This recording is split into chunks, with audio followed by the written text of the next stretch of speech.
Every movie has a story, but not every story ends when the credits roll. Tonight, two strangers wake up chained inside a filthy, abandoned bathroom. Between them lies a dead body holding a revolver and a tape recorder. They have no idea how they got there, why they were chosen, or how far they will have to go to escape. What begins as a desperate fight for survival becomes a twisted game about guilt, obsession, sacrifice, and the value of life.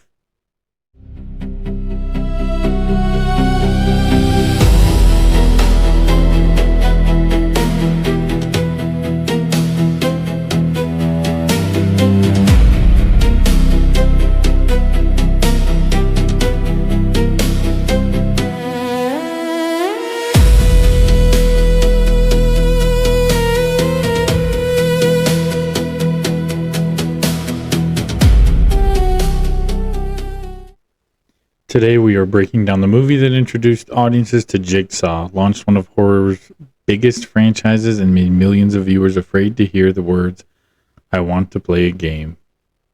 This is Saw. Welcome to Popcorn and Nightmares, the podcast where we watch horror movies and sometimes other genres. Then we break them down scene by scene, scare by scare, and sometimes laugh at the terrible decisions people make.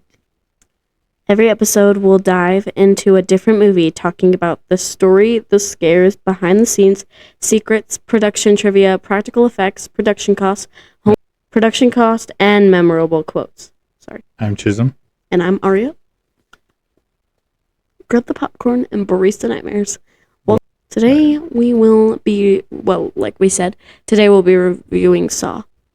Yeah. Was this your first time watching it? Yes. Actually, it wasn't mine. I've watched it before. I've actually watched a few Saws. I just haven't watched the first one. So you've watched other ones in the franchise before? Mm-hmm. Did you know anything about the ending before you first seen it? No. Not at all? No. I mean, I think I've seen a few, edits about it, but, not really anything towards the end. It's just the beginning, the middle, and then kind of a little bit at the end, but not really. So yeah, I haven't really seen much about the end. So no, I did not. Did this film frighten you? Did it disturb you, or was it just did it simply intrigue you? I think it was just disturbing because it was weird, especially when he cut off his dang foot. Yeah, that was insane. That was very crazy. Disturbing and gross. Yep. Very, very crazy. So, oh, sorry. Okay, so do you consider Saw a slasher, a psychological thriller, mystery, or a torture horror movie? Torture, horror, and slasher. Definitely not physiological. I mean, there's a little bit there. Yeah, kind of. It's not quite like Heretic or something. Mm-hmm. Yeah. That plays with your head, I guess. Well, before we begin, follow Popcorn and Nightmares wherever you listen. Leave us a rating and review and subscribe to our YouTube channel. Let us know your favorite Saw trap, whether you figured out the ending, and how many nightmares you would give the movie. All right. What's next? Was there a memorable character for you in the movie?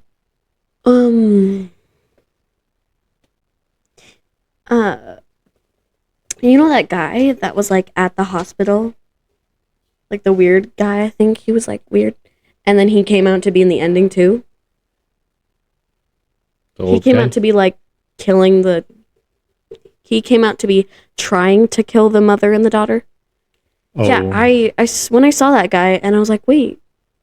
I was oh, I paid attention to that guy, and then when I saw him, I was oh, wait, isn't that the guy from the doctor's place, the hospital? Was he a nurse or a janitor? I think he was a nurse. Something like that. Yeah. I think he was what do they call those people? The people who walk around with the attendings and they're learning. Oh. can't think of it right Dude, now. I've been watching Grey's Sure. Anatomy for like 3 days straight, and I can't remember this. Trainees or whatever? Sure, we'll go with it. I guess that works too. That works. Jigsaw. I mean, Mm-hmm. when he's been laying in the room the entire time that they've been there. Yeah, that's He gets up and walks crazy. out. That was insane. I was like, Mhm. what? Which one of the traps do you remember the most? Which one was one crazier than the other or anything? The one that I remember, because it was also in like, it was also in like Scary Movie, wasn't it? It was the one where it goes on your head, like the one where like. The bear trap? Yes. Mm-hmm. Yeah, that's the one that I remember because, well, it's in Scary Movie, I think, and then it's also in this, so. I was like, oh, like, yeah, that's the one that I remember most, and it's like scary to be like having that around your neck, and it would like smash on your, like, go, yeah. You're getting nails into your face, I guess, was it? Is that what it was? No. That's what it was for that guy. Yeah, for what the trap would have done is it was kind of in her mouth. So it would ripped her jaw in half. Yeah. Oh yeah, I would not want to see that. I'm glad we didn't see that. I'm glad she survived because, yeah, I did not want to see that. That would have, yeah. She had to cut the guy open to find it. Oh yeah, no.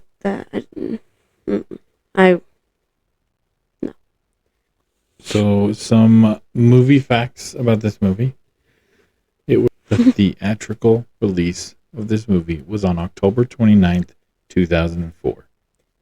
The Sundance premiere was January 2004. This movie's runtime is 1 hour and 43 minutes. It is rated R. The genres are horror, mystery, and thriller. The director was James Wan. The screenwriter is Leigh Whannell. Story was James Wan and Leigh Whannell. Producers were Greg Hoffman, Oren Coles, and Mark Berg. The composer was Charlie Clouser. Sure. I don't know how to say that. Cinematographer. What? I said sorry if I said that wrong. Cinematographer was David Armstrong. Editor was Kevin Gruter. Production design Julia Berghoff. These are crazy names. Production companies were Twisted Pictures and Evolution Entertainment. It was distributed by Lionsgate. The production budget was approximately 1 to 1.2 million. Basically 1 million. So domestically in theaters, it made approximately $55 million. International, it made approximately 47.9 million. Worldwide, it made approximately $103.1 million. The movie was principally filmed in Los Angeles, California. To save money and avoid time-consuming company moves, the production created numerous locations inside of a single industrial facility. Sets and redressed areas represented the bathroom, Jigsaw's workshop, Dr. Gordon's home, Detective Tapp's apartment, police locations, hallways, the parking garage area, and Amanda's trap location. Who's Amanda? She's the lady that had the bear trap. Principal photography was completed in approximately 18 days, an extremely compressed schedule even for a low-budget feature. The central bathroom material reportedly occupied roughly 6 shooting days. Shawnee Smith's matter as Amanda was completed very quickly, often reported as 1 day because her part in the original film is brief despite becoming essential to the franchise. We'll get into the production budget. This is the estimated. Yeah, it's estimated production costs for the movie. So cast salaries ranged between $200,000 and $300,000. Director, writer, and producers were $100,000 to $160,000. Wow, no 1 millions. Well, the budget was only $1 million. So yeah. Couldn't beat that's that. That's a very cheap budget. Crew wages was between $200,000 and $250,000. Sets, construction, and locations were $120,000 $120,000 to $175,000. Cameras, lighting, and equipment, $100,000 to $140,000. Makeup, props, and practical effects were $80,000 to $120,000. Film stock, processing, and laboratory work, $70,000 to $110,000. Editing and post-production were $100,000 to $140,000. Music and sound, $40,000 to $75,000. Insurance, transportation, and miscellaneous costs were $700,000. Wait, what? $70,000 to $110,000. So, like we said, the approximate total budget was $1 million to $1.2 million. An estimated marketing cost breakdown of what it may have cost them to market the film. Again, this is just an estimate. It's not necessarily what it was. Yeah, we don't actually know what it was. No, just kind of fun to look at, see maybe. Mm-hmm. So, television advertising could have been between $2 to $4 million. Theatrical trailers were $500,000 to $1 million. Prints and theater materials, $750,000 to $1.5 million. Posters and outdoor advertising were $500,000 to $1 million. Publicity and press screenings, $250,000 to $500,000. Premiere and promotional appearances were $100,000 to $300,000. Early internet advertising, $150,000 to $400,000. Promotional partnerships and miscellaneous were $250,000 to $750,000. For marketing strategy, they used severed body parts, chains, the dirty bathroom, a reverse bear trap, some of the box office breakdown. Mm-hmm. Like I said, it opened on October 29, 2004 in 2,300 theaters across the U.S. Dang, that's a lot. I mean, yeah, that's a good amount. The opening weekend, they earned $18 million. So it opened at number 3. So the average amount of money they made per theater was about $7,800. The widest release was 2,400 theaters. It opened up behind The Grudge and Ray. We'll go over some of the casting files here. So Cary Elwes played Dr. Lawrence Gordon. Dr. Lawrence Gordon, he's an oncologist who wakes up chained to a pipe. His instructions tell him to kill Adam before 6 o'clock or his wife and daughter will die. Cary's also played Wesley in The Princess Bride. He played Robin Hood in Robin Hood Men in Tights. He plays Dr. Jonas Miller in Twister, Jerry in Liar Liar, Major Cabot Forbes in Glory. Why is the casting of Cary Elwes work in this movie? Because he brings intelligent authority and old-fashioned leading man credibility that makes Gordon's emotional collapse more effective. The character begins controlled and analytic, but becomes increasingly frantic. Is he a believable doctor in this movie?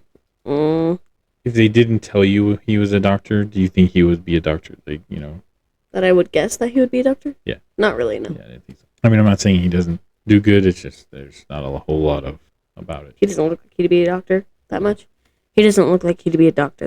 Sorry. Does his accent remain the same? He's English, by the way.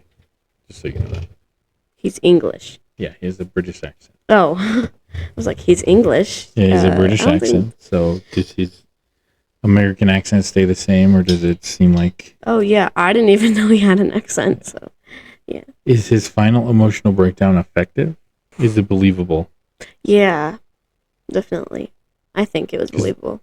I mean, he's kind of a... I've seen way better, but, yeah, I guess. For 2004, it was believable. Because he's not a very good guy. Mm-hmm. I mean, he's a doctor, but he's not, yeah. I mean, yeah, obviously, doctors can help people. I think save lives, but this guy's personal life isn't great. I mean, he neglects and ignores his wife. He's also cheating on his wife. Yeah. And tries to spend time with his kid, but kind of doesn't always take the time to. Yeah, it's hard being a doctor because you work all day, every day. He's got to work, but sometimes you got to... Yeah, you got to at least take a little bit off and spend time with your kid. So, yeah, in the end, I feel like he kind of finally realizes, like, oh, man, I really should pay attention to my wife and my kid, and I love them, and I shouldn't neglect them or take them for granted. Obviously, since he didn't realize if he was going to leave that room or not.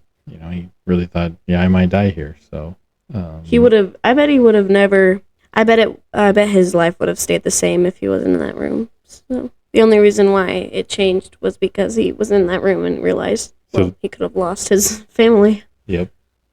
But so do you think that that's the point of the game? What? Is for the person to realize they're horrible? Well, that, and what he says is, he basically tells them that you take things for granted. You don't realize what you have until you don't. Yeah. Are you willing to die for the things that you have? Yeah. Yeah, that doesn't matter. So do you want to do the other gentleman in the room when we wake up? What's his name? Leigh Whannell? Whannell? Leigh Whannell? Sure. I don't know what it is. Leigh Whannell. I don't know if that's right. He played Adam Stanheight. Adam is a freelance photographer hired to follow Gordon and gather evidence of an affair. He awakens opposite Gordon. He awakens opposite Gordon without initially understanding. He awakens opposite Gordon without initially understanding his connection to the game. He previously had acted in Australian television and attended film school with James Wan, but Saw became his breakthrough as both screenwriter and performer. Why he played Adam?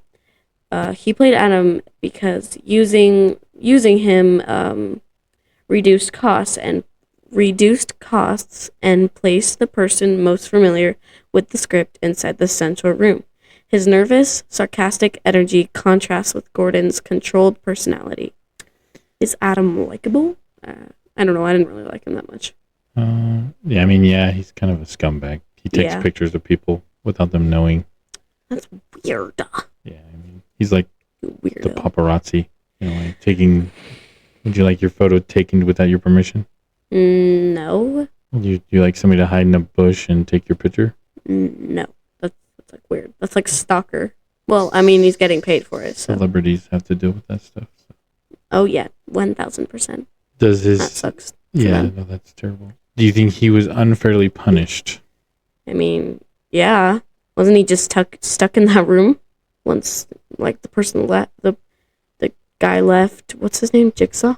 Well, he was hired to. Oh. He was hired to blackmail the doctor. Oh yeah. So do you think he should or shouldn't have been in that room? Was he also a bad person? That's kind of what he took did pictures. Was bad. Like I said, he got hired to take pictures of people. Yeah, that's kind of weird. He's the one that took all the pictures of the doctor cheating on his wife, or not necessarily. Yeah. Seeing him, but seeing him leave the, I don't know, was that a hotel or something or whatever? Yeah, it was a hotel. He followed him around. Yeah, that's weird. So who do you think has a stronger performance in the bathroom? Who acted better, I guess? Yeah, Adam or Dr. Gordon? Who has a better performance, stronger performance in the bathroom? I think Gordon. I don't know how to say his last name, so... Lawrence? Yeah. Wait, what? Gordon Lawrence? Yes. No, I meant, I don't know how to say his actual last name, the actor. Cary Elwes. Yes. Danny Glover, who plays Detective David Tapp. Danny Glover? Yep. That sounds familiar. He's a very famous actor. He's notable. I thought that was So he's notable for playing Roger Murtaugh in the Lethal Weapon series. He was in The Color Purple, Predator 2, Angels in the Outfield, and Wit. Tapp becomes obsessed with identifying Jigsaw after his partner is killed. He continues investigating after leaving the police force and eventually begins surveilling Gordon. Doesn't he think that it's Gordon? Yeah, they do, because they find his light pen. Oh, his pen. Yeah. I think Jigsaw, or maybe it was the other guy. It was the accomplice. Oh yeah. The guy who had the daughter in the. Yep. Yeah, that might have been why his pen was there. Probably. That's probably why it was there, actually. Not maybe. It's probably why. Yeah, Danny Glover immediately gives this a small production legitimacy. His screen history as a detective also allows the audience to accept Tapp's investigative background without extensive explanation. So do you think he's heroic, unstable, or both? Wait, who is he again? He's the detective. The guy that got his throat slit. Oh, yeah, okay. I don't know. Heroic? I don't know. Yeah, I guess heroic. So I think that he is initially a hero, or tries to be heroic. I don't know about hero. I mean, he obviously, but I believe he becomes unstable with the obsession he has with trying to figure out who Jigsaw is. Do you think his obsession contributes to his death? I guess. Yes. All right, Monica Potter, who plays Allison Gordon, Dr. Gordon's wife. Allison is held hostage with their daughter Diana. Monica gives Allison more strength than the standard captive spouse. Allison recognizes an opportunity to fight back and attempts to protect Diana rather than waiting passively for rescue. Michael Emerson plays Zepp Hindle.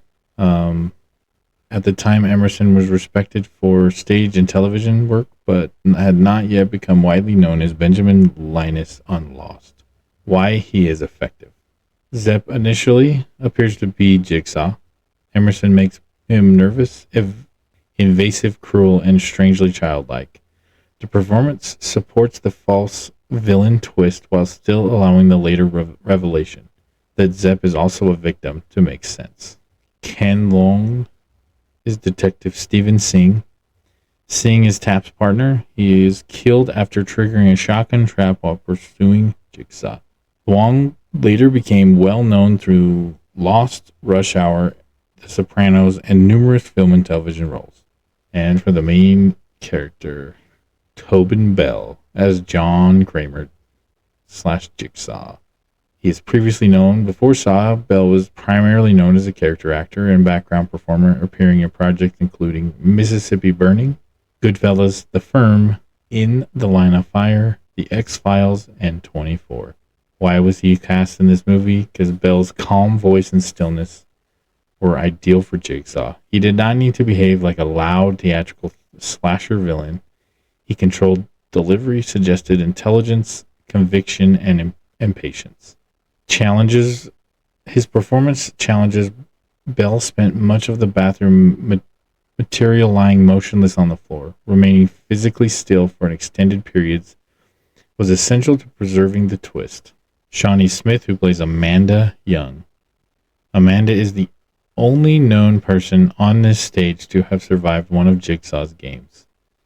She awakens with a reverse bear trap attached to her head and must remove a key from the stomach of another person before the device opens her jaw.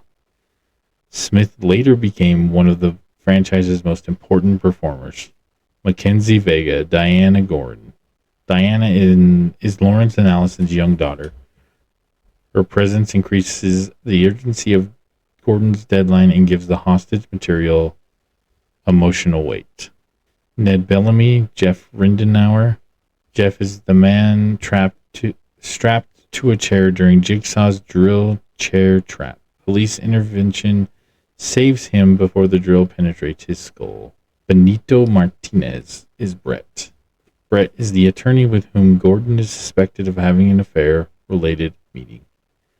Gordon later reveals that he did not go through with cheating on Allison.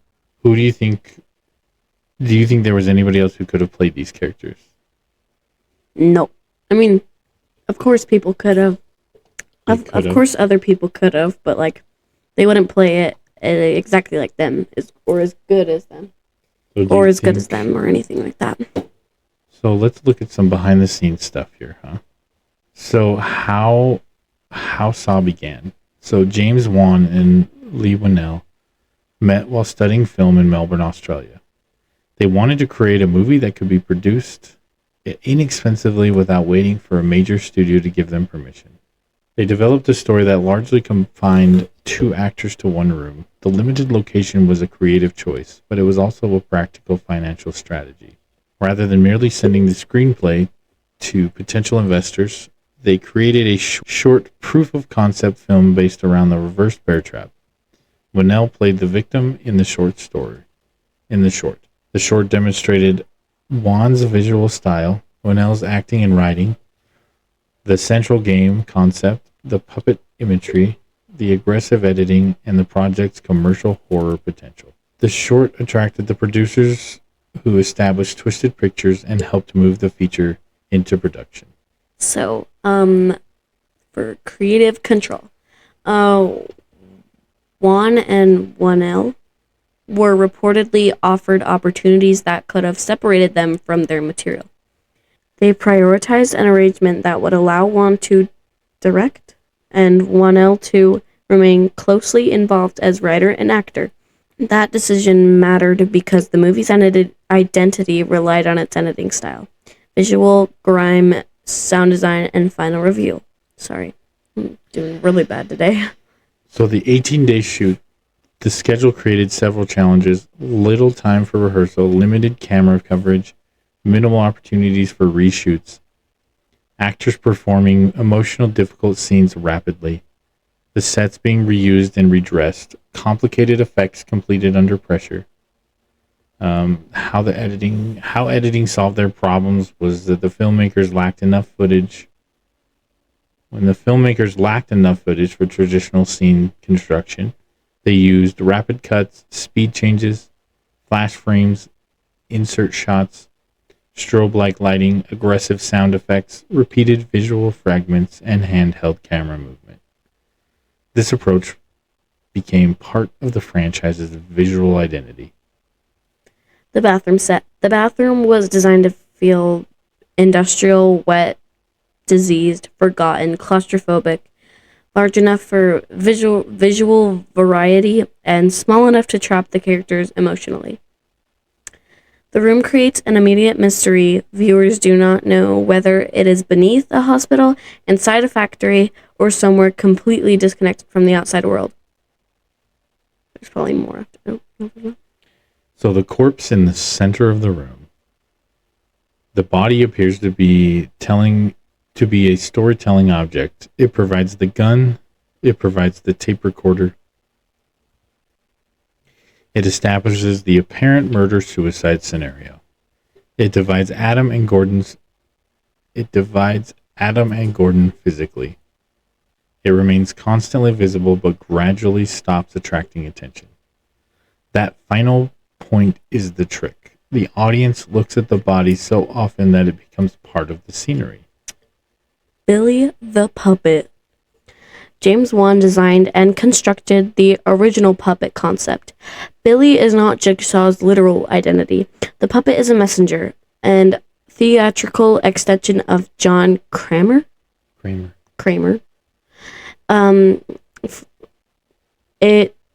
Its design includes pale face, red spiral cheeks, black hair, a red bow tie, a black suit, a white shirt, mechanical jaw, and a red tricycle. Billy's childlike appearance makes the violence feel more disturbing. The reverse bear trap. The trap originated as the centerpiece of the proof of concept short. Its storytelling function is important because it explains Jigsaw's philosophy before John Kramer is revealed. A timer creates urgency. The victim must perform an awful act. Survival is technically possible. Another human being becomes part of the test. The survivor is expected to feel grateful afterwards.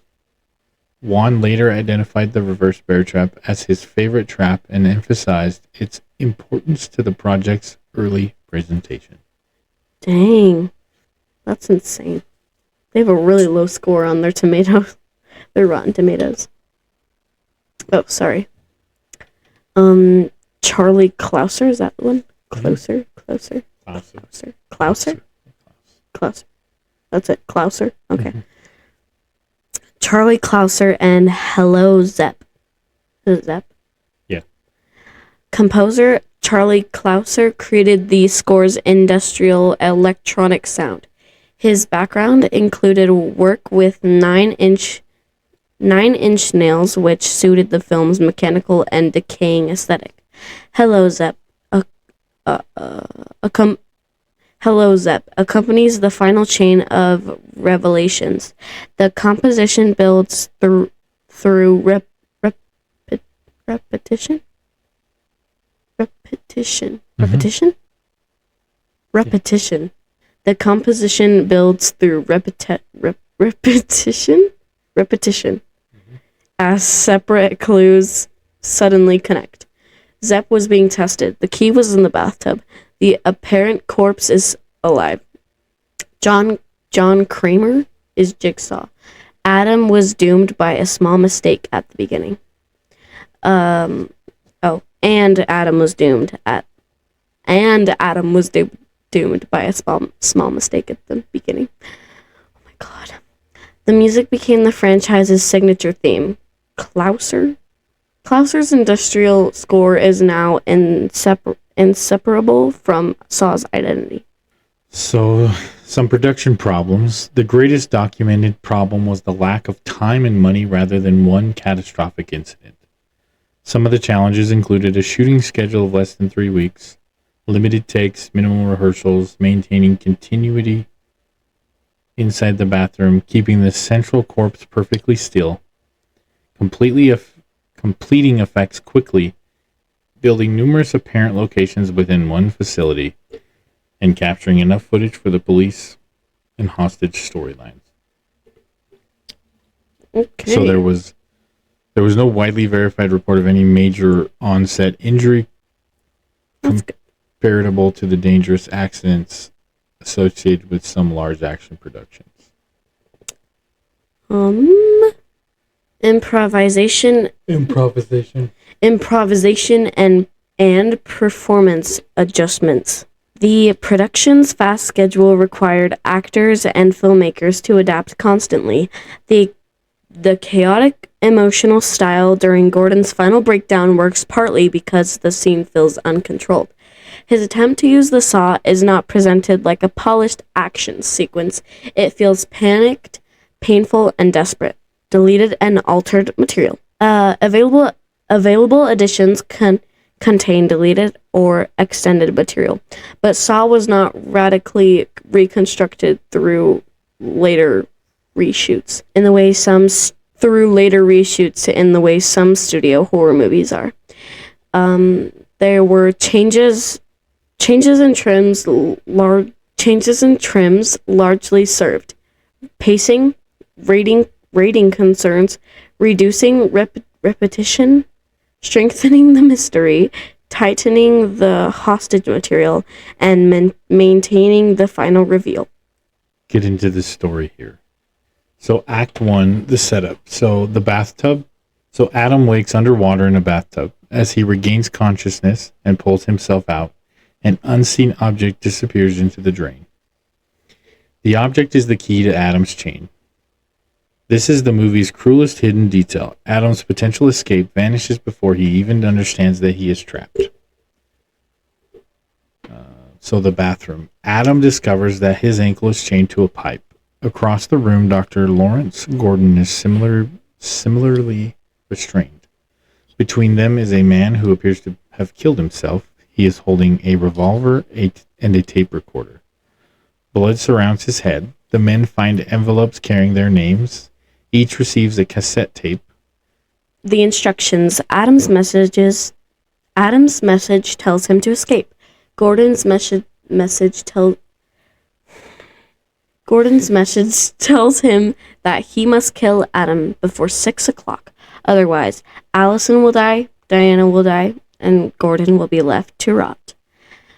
They also find 2 saws. The saws cannot cut through the chains, and Gordon realizes the intended solution. The saws are meant for their feet.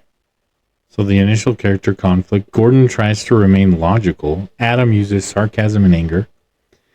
Their different reactions establish the emotional structure. So Gordon represents control, responsibility, and social status. Adam represents suspicion, vulnerability, and resentment. Both are withholding information. Both initially assume they are random victims. The Jigsaw investigation. Gordon tells Adam about a killer known as Jigsaw, Unlike a conventional murder, Jigsaw places people into games and claims that they determine whether they survive. Paul's test.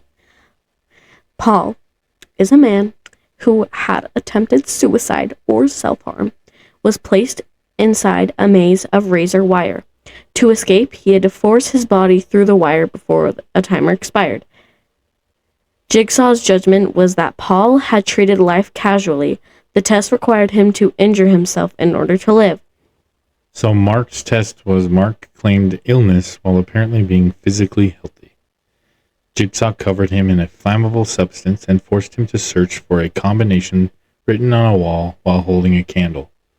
Broken glass covered the floor. The test connected deception, bodily vulnerability, and fire. Amanda awoke with the reverse bear trap attached to her head. A video told her that the key was inside the stomach of her supposedly dead cellmate. She cut him open and survived. The cellmate was just kidding. The cellmate was alive but incapacitated. Amanda later told the police that Jigsaw helped her. Discussion, boys. So do you think that Jigsaw did help her? I mean, yeah. Or do you think that the whole thing was so traumatic that it severely confused survival with salvation? I mean, it was traumatic, but, he did tell her that the key was inside the stomach, and she probably would have died if he didn't tell her that. But also... she was a drug addict. Yeah. So he was, according to her, he helped her get sober. How? By locking her in a room and showing her that living her life, being alive, and not taking her life for granted by filling her body full of drugs. Yeah. So she claims, or he claims, I guess, and she sees that, or she thinks that he is basically her savior. Okay. So when Dr. Gordon becomes the suspect, the police found Gordon's penlight at one of Jigsaw's scenes. Detective Tapp and Singh questioned him. Gordon had an alibi because he was with another woman, but he was reluctant to reveal that information. The penlight was planted to frame him or redirect the investigation. Gordon is forced to listen to Amanda's testimony, establishing that he already knew about Jigsaw before entering the bathroom. We're on to Act 2, The Secrets and Rising Tensions. Act 2, The Secrets and Rising Tension. The One-Way Mirror. Adam and Gordon discover a hidden camera. Someone is watching them. This confirms that the game is active, not simply an abandoned setup. So the cigarette plan. Gordon's tape and available materials suggest that poisoned blood may offer a way to kill Adam. Gordon creates a plan. Dip a cigarette in blood, give Adam an untainted cigarette, and have Adam pretend to die. That did not work. Tricking the observer into believing Gordon completed his task. The plan almost works, but Adam received an electrical shock through his chain. The observer can punish them remotely. Gordon's electrically triggered memory. Gordon also receives a shock and remembers being abducted in a parking structure. The audience sees a big masked attacker approach him. So Adam's secret. Gordon discovers photographs among Adam's possessions. Adam admits that he was paid to follow and photograph Gordon. His employer was Detective Tapp. Adam reveals that Tapp became obsessed with Gordon after leaving the police force. So the question about the affair. Photographs suggest Gordon was meeting his medical student, Carla. Gordon insists that although he had considered cheating, he ultimately walked away. The distinction matters to Gordon, but Jigsaw's game punishes him for emotional neglect and dishonesty, regardless of whether the affair was completed. Allison and Diana.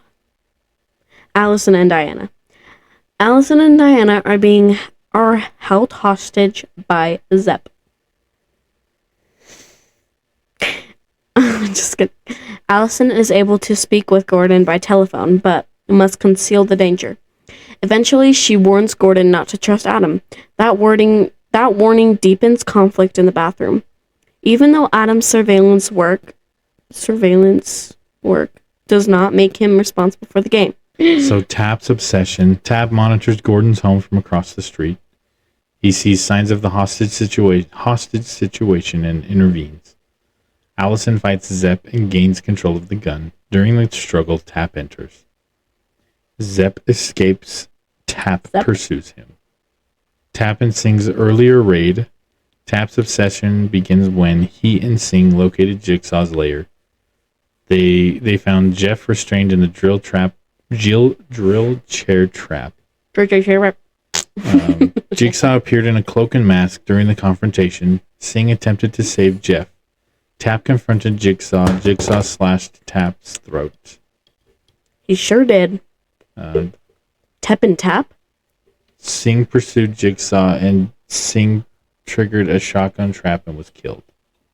Tap survived but became consumed by the case. 6 o'clock arrives. Gordon believes Allison and Diana will be killed. His panic overwhelms his medical detachment. He uses the saw on his own foot. Why the scene works. The film does not calmly document the amputation. It uses rapid editing, screaming, frantic movement, reaction shots, music, blood, and Gordon's emotional collapse. The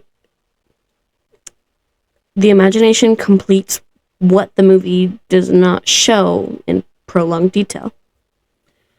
Gordon shoots Adam. After freeing himself, Gordon uses the revolver and shoots Adam. The bullet does not kill him immediately. This apparently completes Gordon's instruction, but the deadline has already passed and the entire game has deteriorated. Gordon crawls away, promising to return with help. Adam remains trapped. Zepp and the final reveal. Zepp enters the bathroom. Zepp arrives, intending to kill Gordon. Adam survives the gunshot and attacks him. During the fight, Adam uses the toilet tank lid to beat Zepp to death. Adam believes he has killed Jigsaw. The tape.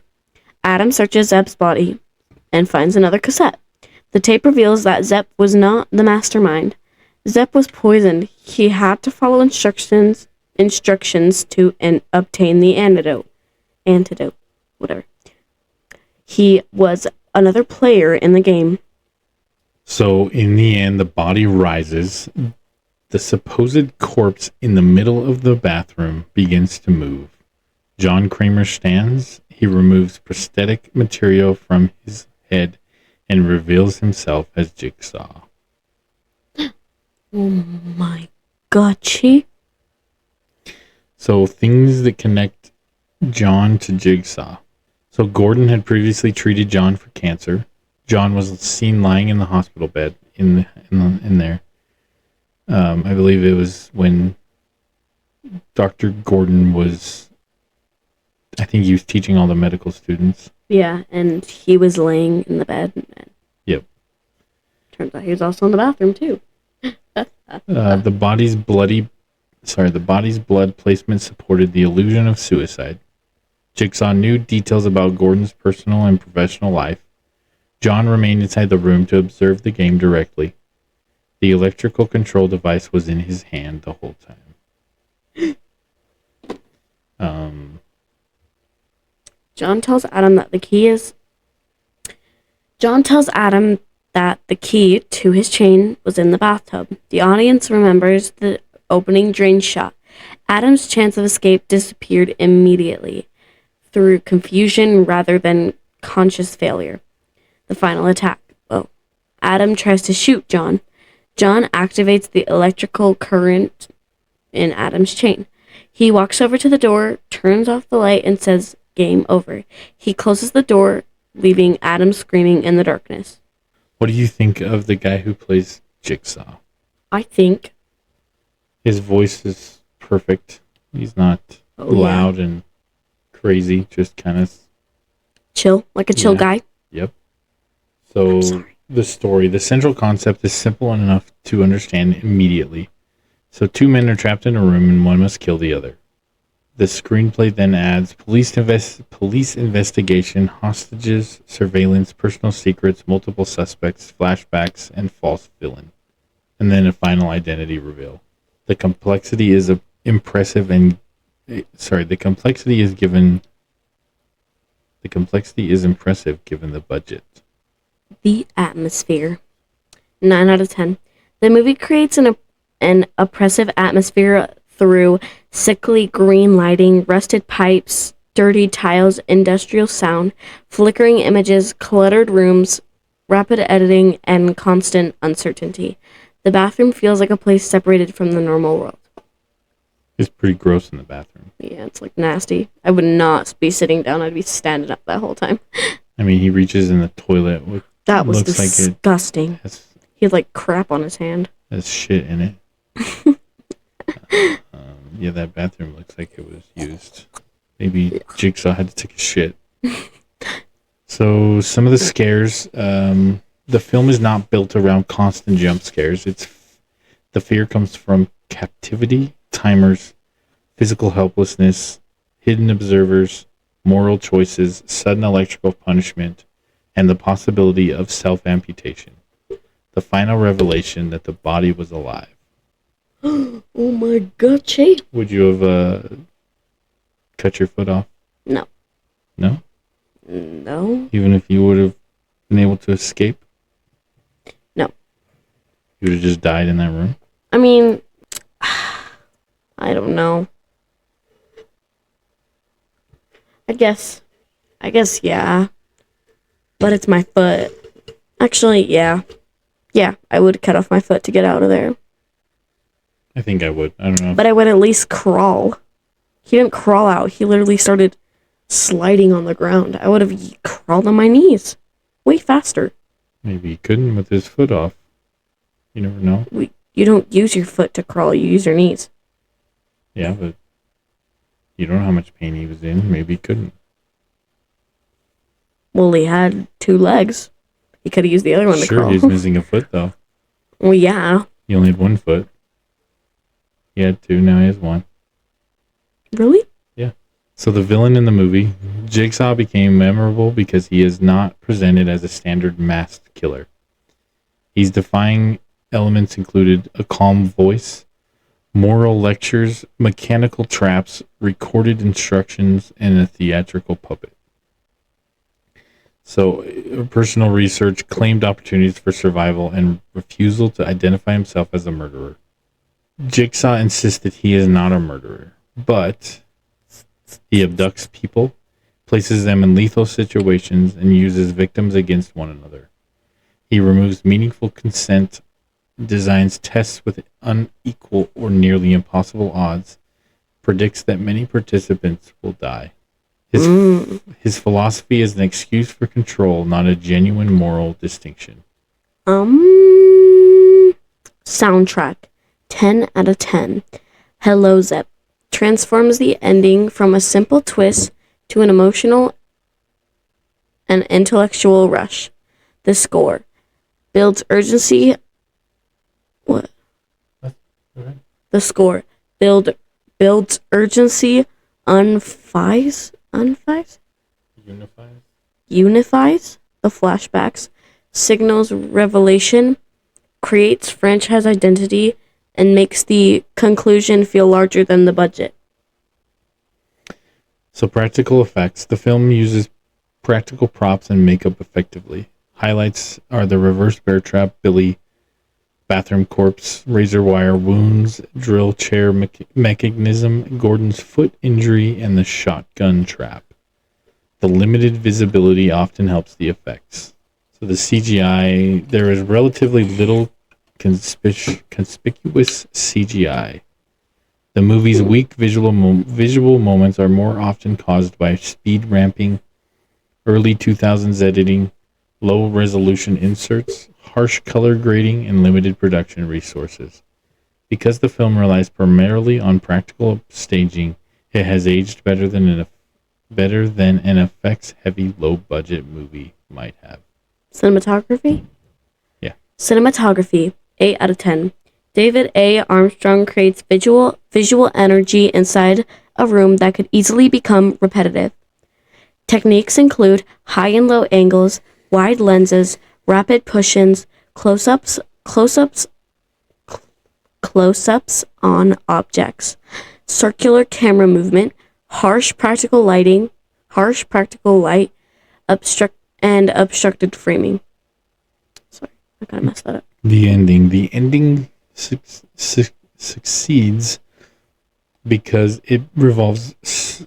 The ending succeeds because it resolves several mysteries almost simultaneously. So Zepp is not Jigsaw. Zepp is not another victim. John Kramer is alive. John has been in the room the entire time. Adam's key vanished in the opening scene. Gordon escaped without truly defeating the game, and Adam is left behind. Oh yeah, that was crazy. So you just left behind like that? Did you know what the glowing thing that went down the drain was? That was the key. I know, but did you know anything? What did you think when you saw it first? I was confused. I was like, what is that? I was like, why is there a light or something going down the drain?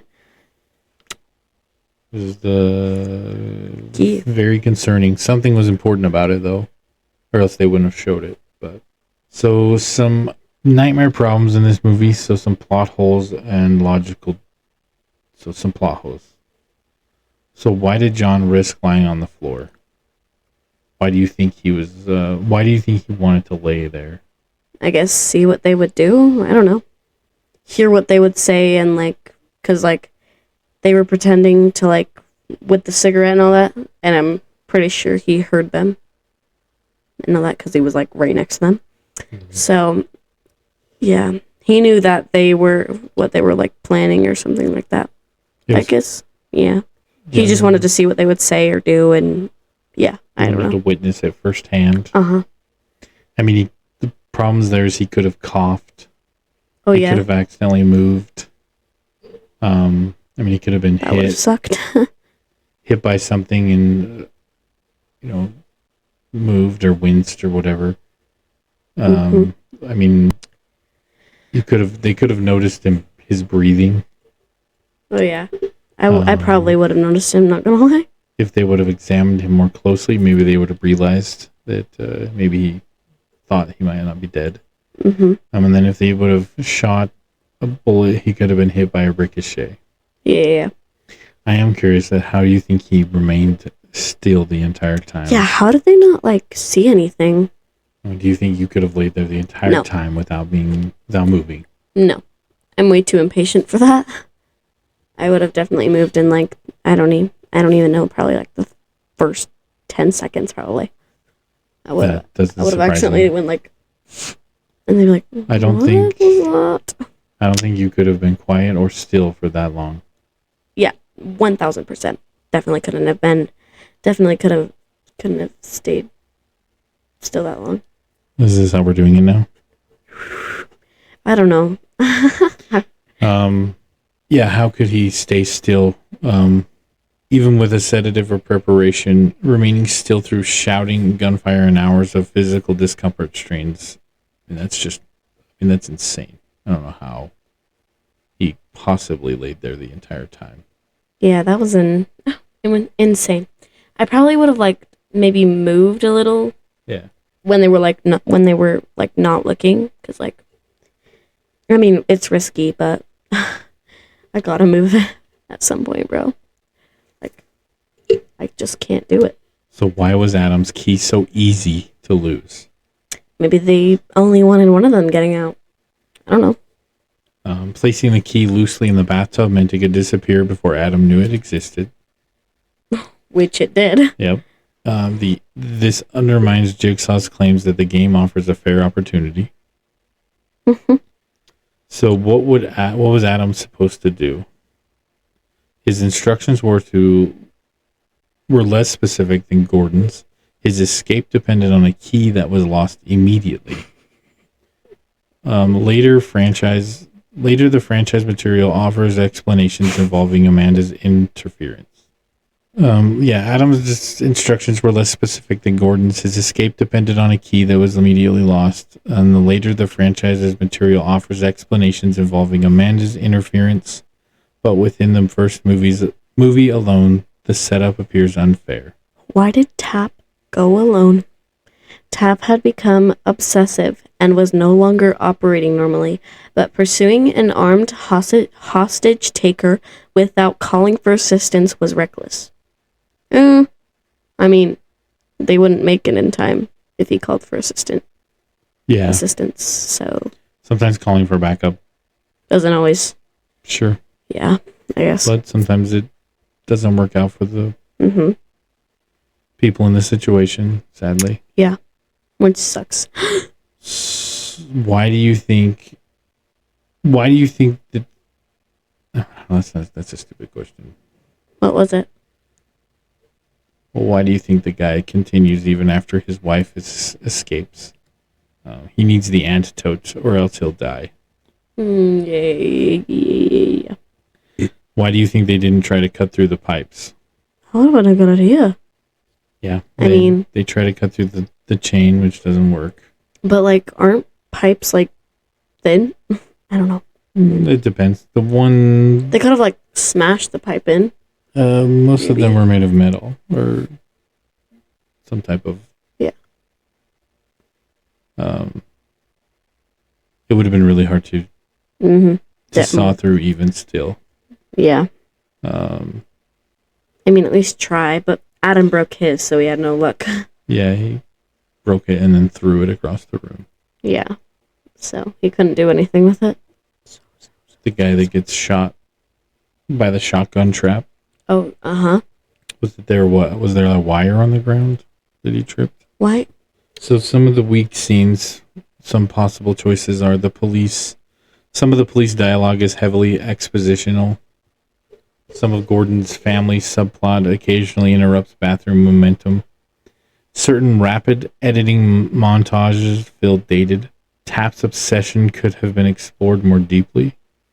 The hotel room material is less interesting than the central game, and some emotional exchanges become overly theatrical. I think the affair was kind of dumb, especially seeing as he didn't do it. The what? The affair. Oh, yeah. Obviously, it is a main point in the fact that why Adam is taking pictures of him, or hired to take pictures of him. Who hired him? Tap, the detective, or former detective at the time, I guess. Character mistake. Go ahead. Adam. He does not inspect the bathtub carefully. He hides information from Gordon and does not immediately reveal all photographs. Attempts to shoot John after the game is effectively over and kills Zep before obtaining answers. I guess Gordon withholds his history with Jigsaw. Initially conceals the reason police questioned him. Underestimates Adam, allows fear to overpower strategy, fires at Adam without confirming whether doing so will save his family. Leaves Adam while promising to return. Do you want to say some more? Yeah. Okay. So Detective Tap becomes obsessed with Gordon. He conducts surveillance without proper support, and he pursues Zep alone. And this allows personal guilt to control the investigation. Detective Singh, he follows Jigsaw into a trap-filled area without sufficient caution, and he moves through the trap wire corridor too quickly. Zep appears to enjoy exercising control, remains committed after a hostage plan collapses, and enters the bathroom rather than looking for another way to secure the antidote. So some things to change, maybe, to think about. Do you think it would have been a good idea to explain how he controlled his breathing and movement? How did he do that? So yes to the answer of that question. Yeah, sorry. They could have explained it more. Should they have given Adam one more meaningful opportunity to survive? Yeah, like it was just like what's his name? Gordon just walked right out the door. Well, not walked. He only had 1 foot. Yeah. But he was left crawling, I guess, out of the room, out of the bathroom, and then then he kills Zep, doesn't he? Yeah. Yeah, and then I think Adam does that, but yes, he does. That's what I meant. Sorry, I don't know if that was confusing, but and then all of a sudden, just the guy in the middle, I forgot his name, just stands up and just Jigsaw. Yeah, Jigsaw. Sorry. John Kramer. Yeah. Jigsaw. All of a sudden, okay, gosh, I get it. All of a sudden, he just stands up and turns off the light and walks out the door and closes it and leaves him in complete darkness again. Do you think that Dr. Gordon should have either... Do you think that he should have made sure that his family was safe before he left? Or do you think they should have given more evidence that his family was safe before he left? I think they should have gave more evidence that his family was safe. Or at least showed him, like, seeing his family again or something. I don't know. Or, like, at least him getting out, but it just stopped right as Jigsaw closed the door. Didn't it? That's when it ended? Yeah. Yeah. I wish they put a little bit more after that, but it was still good. So one thing I wanted to do, I wanted to go over some of the top grossing films of the year the movie that we're talking about came out. So the number one movie of 2004. Shrek 2. $929.1 million. The number two movie of that year grossed worldwide approximately $795.6 million. It was Harry Potter and the Prisoner of Azkaban. Number 3 was Spider-Man 2.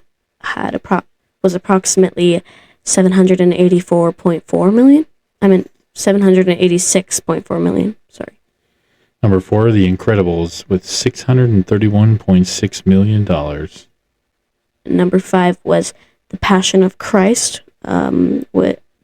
Was approximately $612.1 million.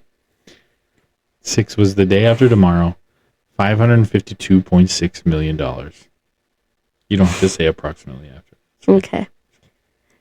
7 was Meet the Fockers. Correct. Not fuckers. And had approximately You don't have to say that. $522.7 million. Number 8 was Troy, $497.4 million. Number 9 was Shark Tale. Was approximately $374.6 million. Rounding out the top 10, Ocean's 12, $362.7 million. So where did Saw rank in that list? It ranked at number 54 worldwide among the 2004 release group. Yeah. That sucks. Just kidding. That's not bad. Yeah, I know. For a horror movie, probably. ASMR. One of the biggest surprise hits of that year was The Passion of the Christ. Some major disappointments of 2004 in movie releases. Alexander. The Alamo. Sorry, I don't know why. Around the World in 80 Days. Catwoman. And Thunderbirds. So some of the biggest horror movies of 2004, which we're going to do this one. Van Helsing, one of my favorite movies. I love Kate Beckinsale. She's great. Wait. What? And Hugh Jackman's in it. He's good. I like Hugh Jackman too. What's his name? Who? Wolverine. Yes. Yeah. But his name's Hugh Jackman. Van Helsing? Yep. Isn't that the guy with the weird hair and like Hotel Transylvania. Yeah, the one in was it the last movie. The guy in the wheel. Well, they ended Yes. up in a wheelchair. Yeah. He ended up being a machine. Yeah. Because he, like, yeah. And Is that who he is? Van He Helsing. probably looks way different, though. Yeah. 1000%. Yeah, he doesn't end up in a wheelchair either. Yeah. Yeah, Van Helsing is Dracula's biggest Enemy or something. opponent. Whatever. So another movie that was not a blockbuster, but a big hit in Alien horror, Alien vs. Predator. The Grudge. Saw, Dawn of the Dead. The Village. Blade Trinity. It's a good show. We should do that one too. I don't know what that is. Exorcist, The Beginning. Shaun of the Dead. Definitely do that one. That's a good movie. What is that? It's a comedy horror movie. I hate comedy horror movies. So Creep. some other notable 2004 horror releases were Creep, I was telling you about Creep. Ginger Snap 2 Unleashed, Ginger Snap's Back, Seed of Chucky, Oh, that was good. The Machinist, Dead Birds, 3 Extremes, Shudder, Calvaire, Club Dread, I've seen that one, Darkness, and The Card Player. So some of the trends of 2004, horror trends, that is, of 2004, were zombie revivals, such movies as Dawn of the Dead. Have you seen that movie? I think I have, yeah. Oh. That's a really good one. We should see the new Resident Evil. Yep, we can see it when it comes out. Resident Evil Apocalypse and Shaun of the Dead. Have you ever seen that one? I saw Japanese horror, and I was like, oh, that's cool. But it was just The Grudge, and I already watched it. So Asian horror remakes. The Grudge followed the success of The Ring, reinforcing Hollywood's interest in adapting Japanese horror. Some of the crossovers, Alien vs. Predator represents the era's enthusiasm for combining established properties. Yeah. Psychological and physical horror. So Saw helped shift mainstream horror towards traps, moral games, bodily threat, serial killer puzzles, industrial aesthetics, and elaborate continuity. I really liked the way they made Saw. Like, you know, during, like, when Amanda, or whatever her name is, when she was, like, in the trap, and, like, the angles were, like, really cool. Mm-hmm. And the way, yeah, I liked that. And the lighting and, like, well, the traps were cool, too. Those were really cool. Oh, that was great. And, well, Billy, the puppet. I think that's his name, right? Billy? Yeah. Yeah. I do like the puzzles. Yeah, the puzzles were cool. Interesting to kind of figure out how one would get out of such traps. Yeah. I'm probably too stupid. You said it. What? You said it, not me. Wow. Okay. I see how it is. Dawn of the Dead was remade this in that year. In what year? 2004. The year we're talking about. My bad. It demonstrates My bad. that horror remakes could radically reinterpret their source material rather than merely reproduce it. Sorry, I'm fixing my mic. Do you think the Saw was the best horror film of 2004? No. No? No. No, it wasn't. It was good. It was great for what it was. But. Yeah, it was good, but there's So some definitely more better ones. Yeah. So some arguments for Saw being one of the best. The most influential original concept. Some of the best twists, especially when Jigsaw gets up from the middle of the room. Oh yeah, that was like, what? And then finding out it's one of the greatest financial returns. It had a $1 million budget and it made over $100 million. It launched the largest new horror franchise of the year. And it created an iconic modern villain. It introduced memorable music and imagery. Some of the arguments for other films are Shaun of the Dead had stronger characters. Dawn of the Dead had stronger action and production value.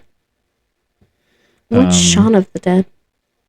It's a comedy horror. It's a spoof on Dawn of the Dead, basically. Who's Shaun? The guy in the movie. Why would they name it Shaun of the Dead? Because they're making fun of Dawn of the Dead. They are? Oh. That's what I just said. Okay. Sorry. Shudder, That's funny. Shudder may be scarier, and The Grudge may be more traditionally frightening. What was that one movie where they're making fun of Twilight? Oh, I don't remember. I can't remember what it's called. Yeah. I want to watch it. There's a lot of movies that make fun of Twilight. I think it was just called like Vampires or whatever. Vampires Suck, I think is what what it's Vampires, yeah. I think that's what it was. called. I believe so. These mics smell like a hotel room. What? That is probably the weirdest. Like, you know how you like lay down on like a hotel room like bed, or like you just like smell like the hotel room and it smells like a certain way? No, not at all. That's what like the hotel room like beds would smell like. It smells like that.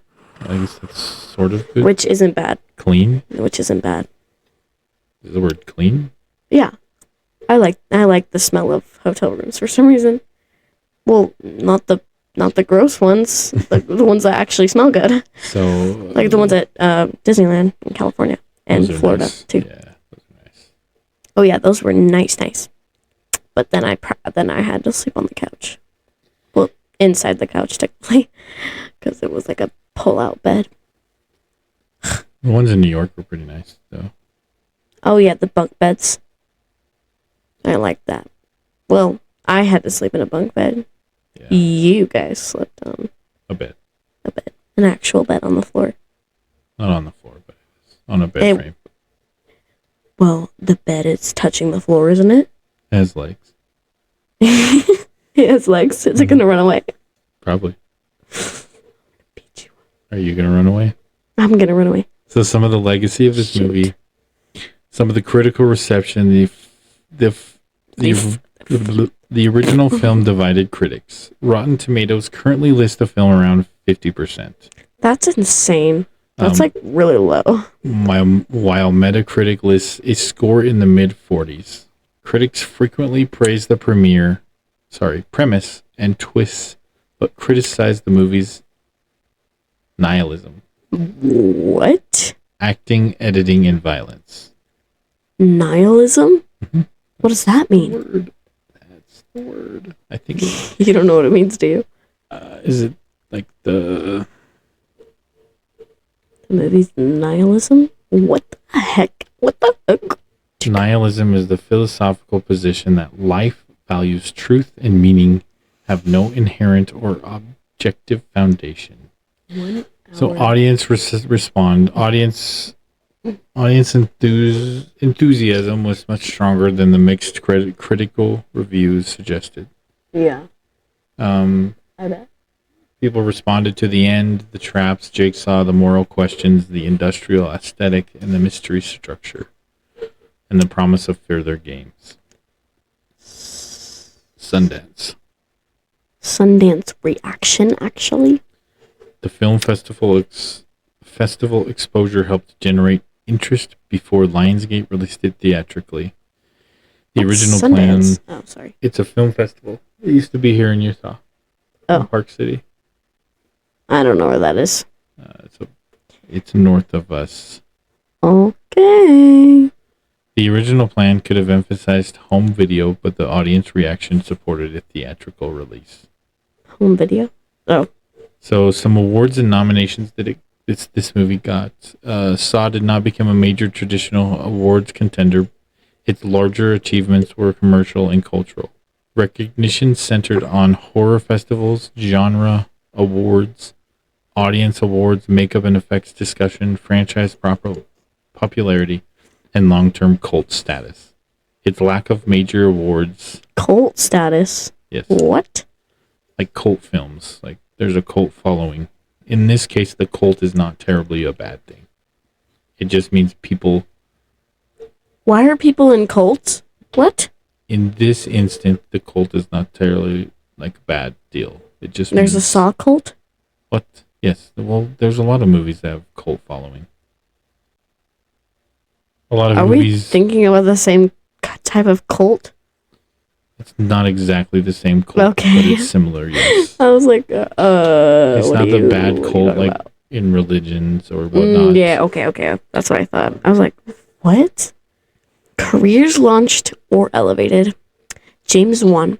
Wan became one of modern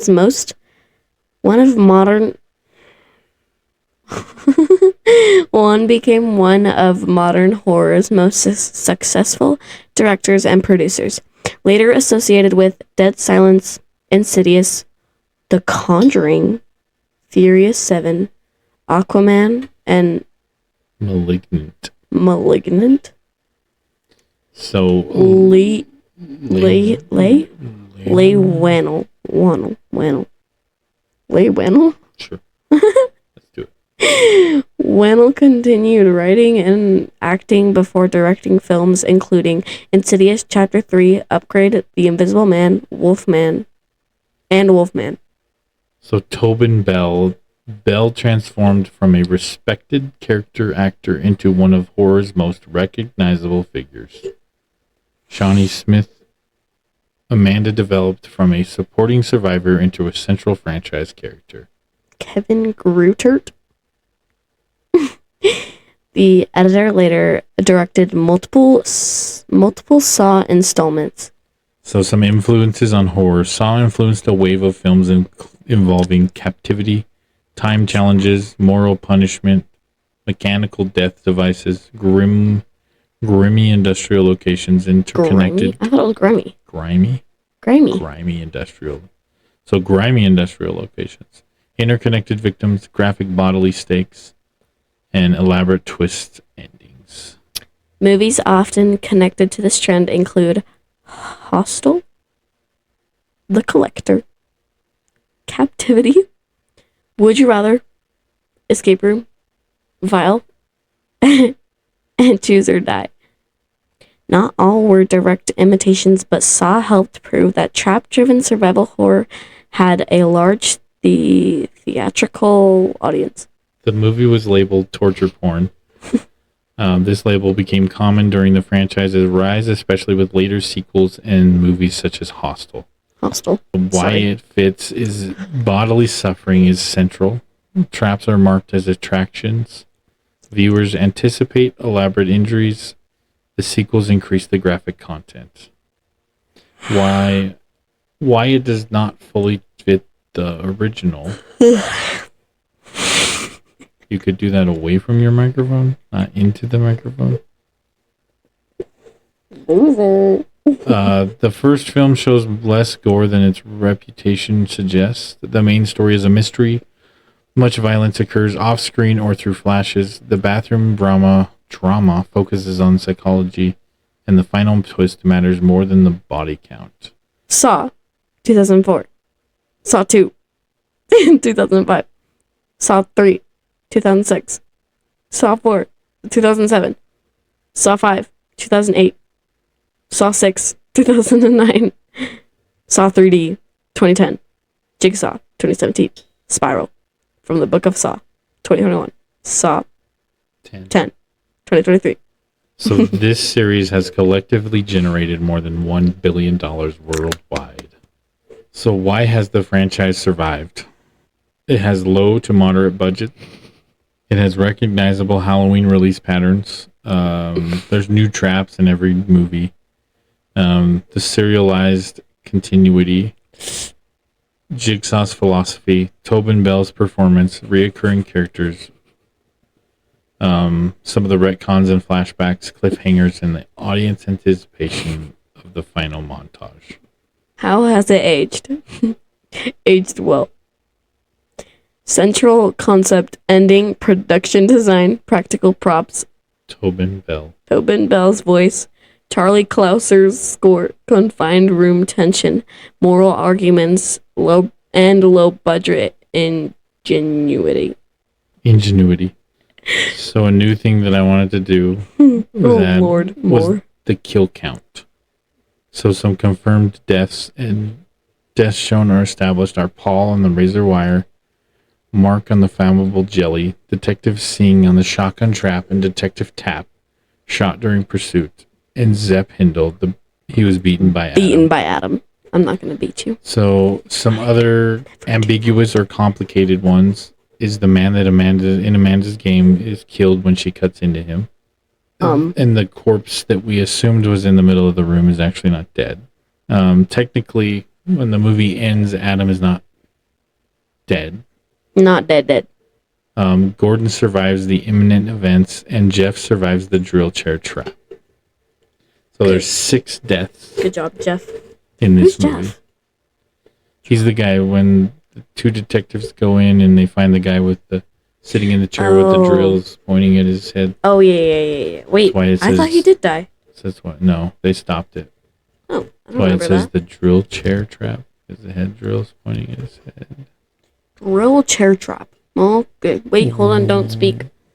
What was one of the most brutal moments in the movie? I think it. I think that the most brutal moment was the guy Gordon. What was his name? When he cut off his foot. I think that was one of the most brutal moments in my opinion. No, 100%. In my opinion, it was insane.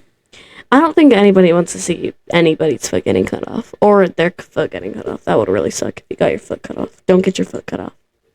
Yeah, one of the most disturbing traps, I agree with, is the the reverse bear trap. Just thinking of that going off on your face. That would be fun. No. Yeah, no. Some of the best quotes of the movie is, "I want to play a game. Most people are so ungrateful to be alive. He doesn't want us to cut through our chains. He wants us to cut through our feet." Ooh, I do not like that. And game over. Game over. Would you survive in Adam's position? No, not at all. Would you survive in Gordon's position? Yeah, maybe. No, not at all. Why? I would cut off my foot. No, you wouldn't. Yes, I would. Let's get to... That was a sleep token reference. How many nightmares do you want to give this movie? How many nightmares? Ooh. What do you give this movie? I think I'd give it 3 nightmares. I did not sleep with the lights on though, but it was definitely scary. It was very scary, but like I didn't sleep with the lights on. I mean, actually, I do sleep with a light on because I just have a light that's always on because it's always on. But yeah, it's always. Gosh, I was gonna give it a 1, but the only thing that makes me want to give it a 2 is it wasn't really scary too much for me, but the only thing that kind of got me thinking was just the person in the pig mask kidnapping them, drugging them and kidnapping them and taking them to the bathroom. Mm-hmm. That shit's real, so that could happen to anybody at times. So that stuff kind of sometimes gets to me when I think about it.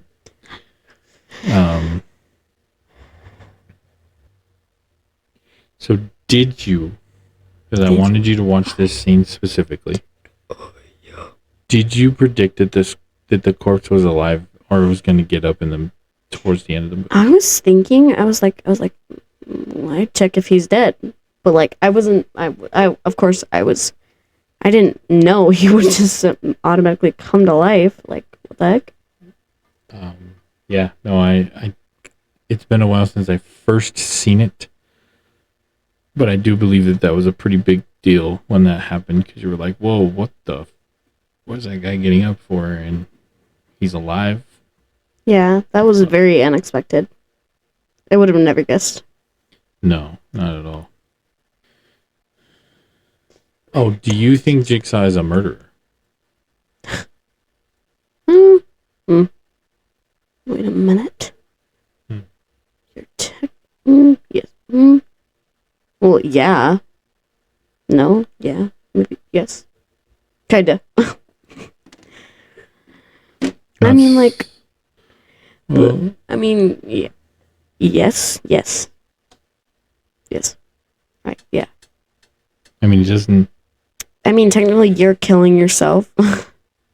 Well, he doesn't actually kill anybody. Yeah, he didn't touch it. He didn't, like, stab anybody or yeah. I was gonna say shoot anybody, but, Gets other people to do this stuff for him, or puts the death on the people in the games. So you have to kill the other person, or you have to. And that's going to wrap up another episode of Popcorn and Nightmares. We broke down the story, talked about what worked and didn't, and went behind the scenes and covered some hidden details and gave you our final verdict. But now we want to hear from you. what did you think of the movie? What was your favorite scene? What scared you the most? And most importantly, how many nightmares would you give it? Let us know your ratings in the comments and tell us what movie you think we should watch next. If you enjoyed the episode, please make sure to follow Popcorn and Nightmares, subscribe, leave us a rating or review, and share the show with someone who loves movies as much as we do. And don't forget to come back for the next episode because we've got another movie waiting for us. Until next time, grab the popcorns. Embrace the nightmares. And we'll see you at the movies. Ooh.